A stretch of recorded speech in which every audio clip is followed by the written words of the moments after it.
Um, okay, I believe it's going. I'll sort of edit this whole first part of the video out, so we don't need to worry about any of that. And we'll just obviously keep the part that we're going to kind of get into now. But I'll just do a short little 3, 2, 1 countdown, and then I'll kind of get into it, and I'll introduce you, and we'll kind of go from there. So, all right, 3, 2, 1. Hello, everybody. My name is Jason from Camps with Friends. We are a platform that not only helps parents find summer camps and youth enrichment programs for their children, but we also help these parents find the summer camps. And we offer great services like photo sharing, camp moments, and we have some other great features coming up. But today we are talking to Ansley LaMar, director and founder of SuperKidz Kamp, that's held every year up in Holmes, New York. Ansley, why don't you say hi and tell us a little bit about yourself and your camp? All righty. By profession, I'm a doctor of psychology, social psychology, but the camp really has its roots in my mother and minister forcing me to go to a summer camp to which I was going to go and raise so much hell they would send me home. I had such a wonderful time. At the end of the week, I was crying like a baby because I didn't want to leave. I ended up going back 6 years as a camper. I became a counselor for them. I then became a director. And then soon I decided I wanted to be able to give children the same experience I had. So I developed SuperKidz Kamp. And I've been doing SuperKidz Kamp now for the last 25 years. Wow. My oldest camper has been coming for 25 years, my 27-year-old son, who now works with me as an assistant director. And one of the unique things about the camp is that it's totally family run. My wife is an assistant director. My sisters come up as volunteers. And I'm fortunate to have campers who've been with me for a while now serving as counselors. Now, the focus of the camp will allow me to take a step backwards.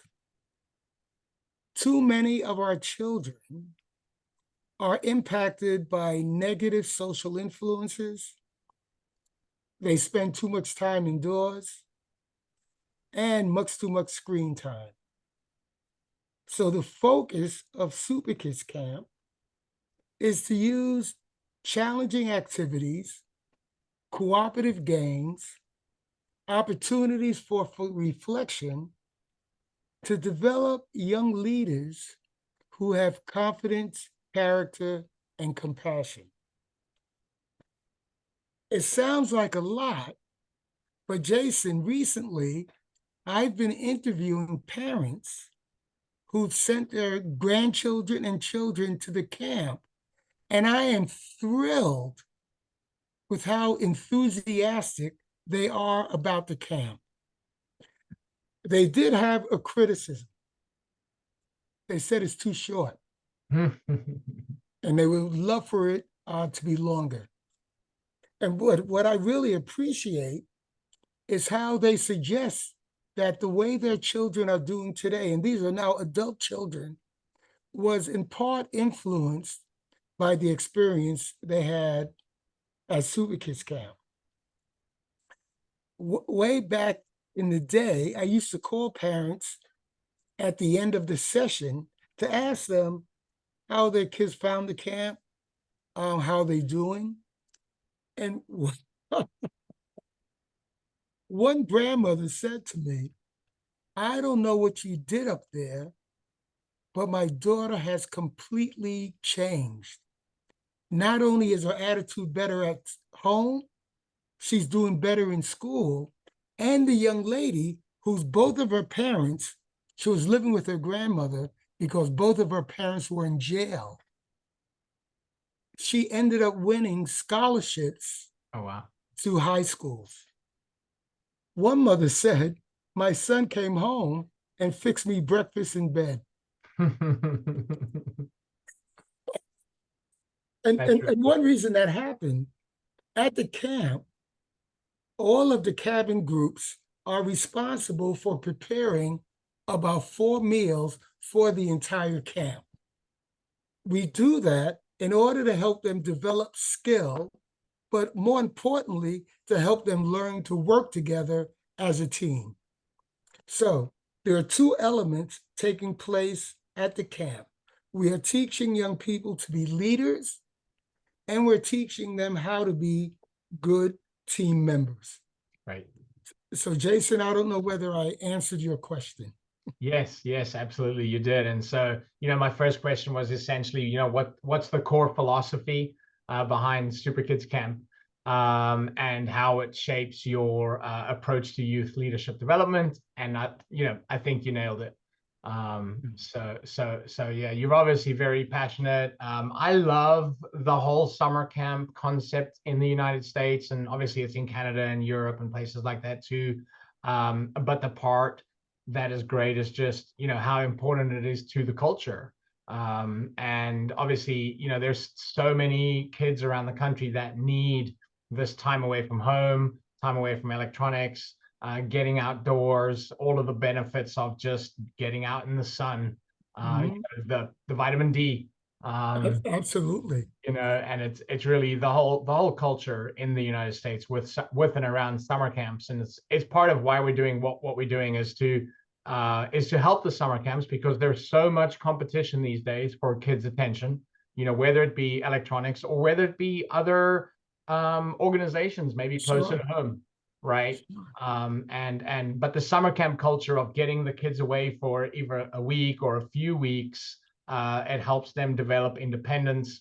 It gives the parents a little bit of a break as well. And obviously you get this additional teamwork and leadership and things like that you maybe don't get from a 1 hour art lesson down the street from your house, right? Yeah. You said something that I neglected to mention. There are no electronics at the camp. Yep. And no cell phones. Yep. And initially, some of the campers go through withdrawal symptoms. Oh, for sure. But we've designed a program that from day one, they are completely engaged. And so if they had any inkling of wanting a cell phone, it's over. Yep. If they have any inkling of homesickness, it's over, because we get them to connect. Yeah. Now, the delinquents often are the parents who try to sneak in cell phones with their kids. Oh, goodness. That's pretty funny. Yeah. Yep. But as soon as we find it, we take it. That's great. That's great. Yeah.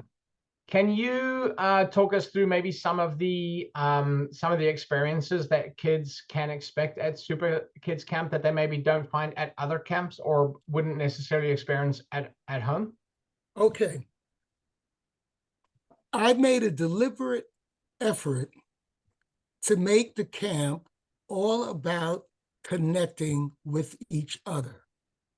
So there are times when I look at other camps and I see motorboats and ATVs and those kinds of things, and I'm tempted to bring that in, but it takes me away from the focus of the camp, which is fully about personal development, learning to connect, or under the umbrella, developing emotional intelligence.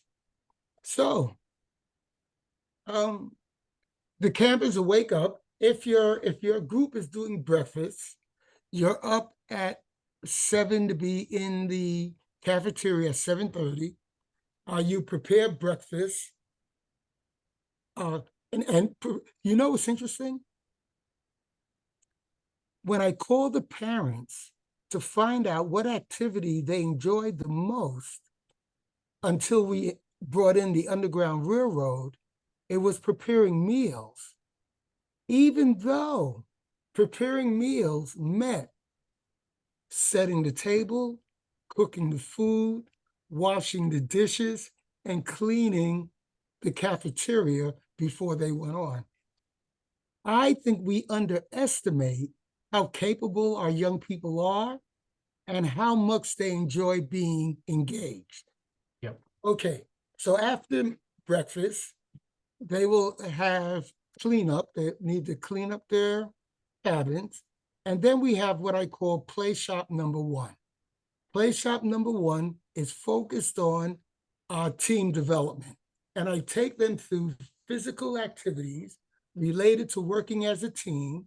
And after that is over, they sit in small groups and they discuss what took place, how they could have functioned better, and what they did well. They also do that after preparing every meal. So they are evaluating their performance and trying to figure out how they can be more effective. Then there's a break, and we'll go into the crafts play shop. And we have 4 or 5 craft play shop. Dessert making, drumming, dance, design 1, which is arts and crafts, design 2, which is photography. After that, there will be a group will go to prepare lunch, and the other group is engaging in structured free time. Then there's lunch. At the end of lunch, we go through a brief meditation, and that's to get them prepared for feet on bunk. But also, learning to meditate has a lot of benefits, all in all. After feet on bunk, they go swimming or archery. After that, there's play shop number 3, which is leadership development. Then after leadership development, there's sports, and it either be volleyball, touch football. We leave basketball to the end because the boys will play basketball all day, and they could do that at home. Yep. Then there's unstructured free time while one group is preparing dinner. After dinner, we have a treasure hunt. Now, the treasure hunt is they're put in to teams, but I mix up the teams so they're no longer with their cabin group. And they're given clues, and the team that figures out the clue first and gets to the next location first gets X amount of points. Okay. Now, here's what's nice about the treasure hunt. It takes it's an intellectual challenge. They're typically figuring out puzzles that force them to use their intellect. Okay. Then there's an evening activity. The evening activity on Sunday when they show up includes something like cooperative musical chairs. Jason, I know you're from South Africa. Do you know what musical chairs is? Sure do. Oh, so here's how we play it. Nobody is ever out, but we keep reducing the number of chairs. So the campers have to work with each other, having 5, 6, 7, 8, 10 kids sitting on the same chair. Oh. Yeah, what that does is break down barriers. Sure. So that's Sunday. On Monday, the evening activity is a midnight hike. The midnight hike starts at about 7:30, and we call it midnight because it starts to get dark. Now, typically it is about 20 to 30 campers, and I try to have only one flashlight for 4 campers, which forces them to work together. Mm-hmm. And if I'm running a hike, I'll stop and say, I think I hear a bobcat. Now, these are kids from the city. Yeah. And they're like, bobcat. So make sure you stand still. They may sniff around you, but if you don't move, everything's okay. And now they're holding on to each other because they're scared. We go through the hike. They get back to the campsite, and we have dessert, which was prepared by the dessert play shop, Mhm. and a social hour. During the social hour, they're playing checkers, Monopoly, Uno, talking, just hanging out. They leave the social hour at about 9:30.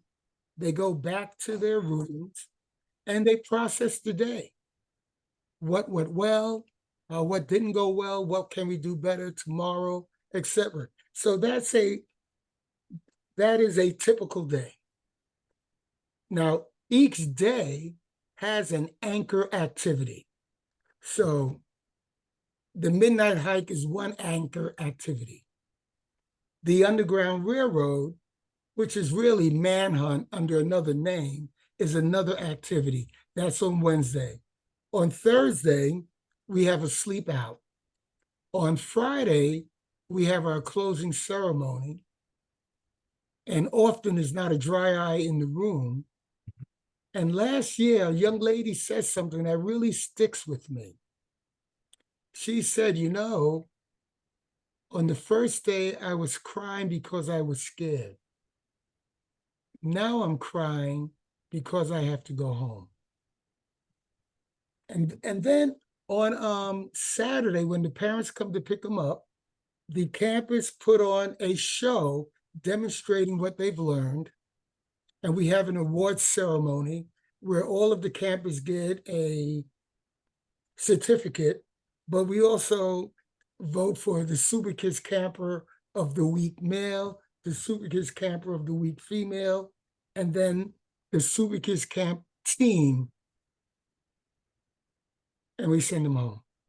That's really great. Can you, it sounds like a lot of fun, of course. It's great that it's just 1 week. Each day seems awesome, seems like a lot of fun.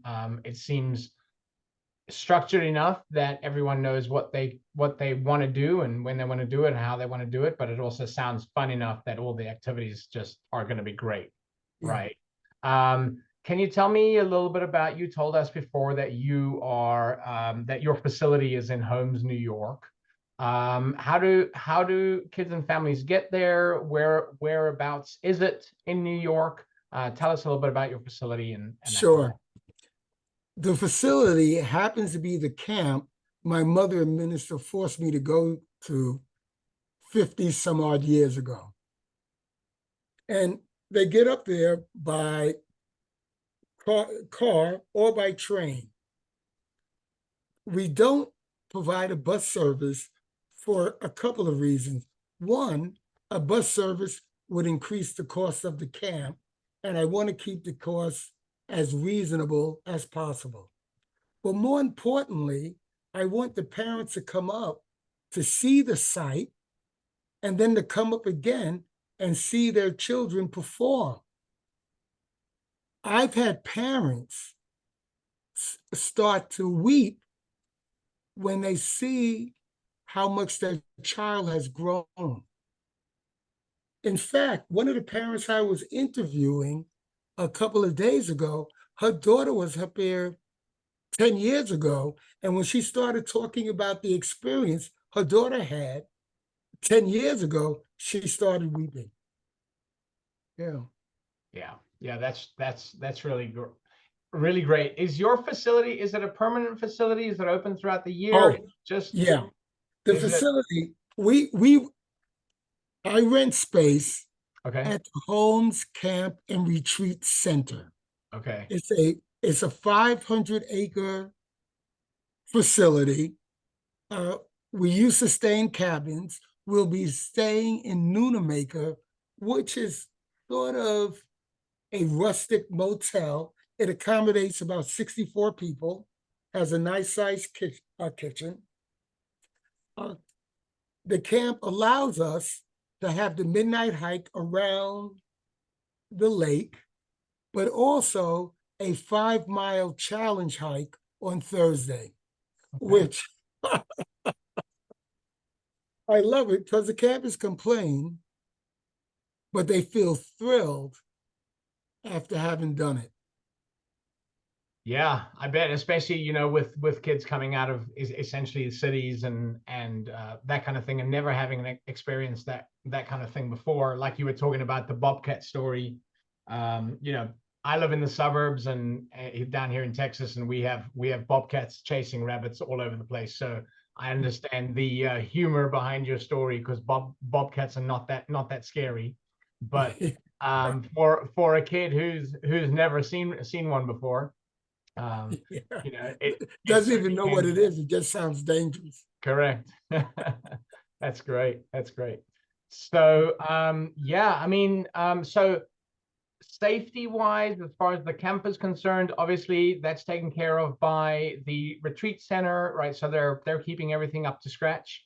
Yes, we have 5 values: safety, growth, friendship, fun, sustainability, in that order. My counselors know safety first, regardless of anything else. Sure. But there's something else that's unique about our program. In New York State, with my age group, I'm allowed to have a 12-to-1 camper counselor ratio. Okay. At my camp, I maintain a 6-to-1 camper counselor ratio. Now, economically, it's not the best idea, but in terms of what I want to achieve, and that's one, having a safe environment, two, have an environment where the campers are seen and heard and connect, it works perfectly well for me. Yeah. Yeah. That's perfect, right? And so the kids that are coming to your camp, they're a little bit older, right? They're not sort of. They range from 9 to 17. It used Okay. to be 11 to 17, Yep. but the modal age is 11 to 14. Okay. Most of my campers are in that range. Okay. And the camp is co-ed. Yeah, yeah, great. Now that's really great. How can, if someone is watching this video on YouTube or on Facebook or anything like that, Ainsley, how can parents find you? www.superkidz, and kids is KIDZ, camp, KAMP.com, superkidscamp.com, Yep, or 973-991-0297. great. 973-991-0297. Awesome. Awesome. That's really great. Ainsley, do you want to, before we head out here, do you want to sort of have your last word with any parents out there that are maybe considering sending their kids to your camp? Oh, yeah. If you want your child to have an enjoyable, meaningful, safe experience that is also transformative, I encourage you to check out SuperKidzCamp.com. I Great. would love to have them join us. Awesome. Awesome. Absolutely. We need to get as many kids out to residential sleepaway style summer camps, especially, the parents who are not familiar with the concept, who are maybe first generation Americans, right? Who are coming from overseas, and like myself, never went to summer camp. My two girls go to summer camp now. And we need to keep this industry alive. Great. Yeah. I know that it's tough, and times are just getting tougher. But we need to do what we can do to help the traditional sleepaway summer camps around out there. That some of them have been around for 100 years already. Some of them even a little Or bit more. dying. And we need to get more of them. From the 5-10 year mark, we need to get them all to 100 years. Gotcha. Great. Yeah. So But Jason, I love the work you're doing. Thank you very much. Yeah, we're doing our best out here. We've got some great new features coming. As I was mentioning earlier, we are actually building out a content creation platform for summer camps like yourself. So you can actually come in here, click a button, and it will create all of your social media posts for you. And then you can actually schedule them out onto those social media platforms so that busy guys like you don't have to go to Facebook, go to Instagram, go to Twitter. You can kind of do it all from one central location. And so that's one of the things that we're doing now. And we're also doing community groups so that parents and businesses can actually create and talk about summer camps and community groups within a single environment. So I think that's a fantastic idea. yeah, that's great. All right. Well, thank you, Ansley. I'm going to end the recording here, and then you stick around and we'll sort of wrap up after that. But thank you everyone for watching. Head over to superkidskamp.com with the 2 Ks there in the middle and the Z. But yeah, otherwise, thank you very much, and we'll see everyone again soon.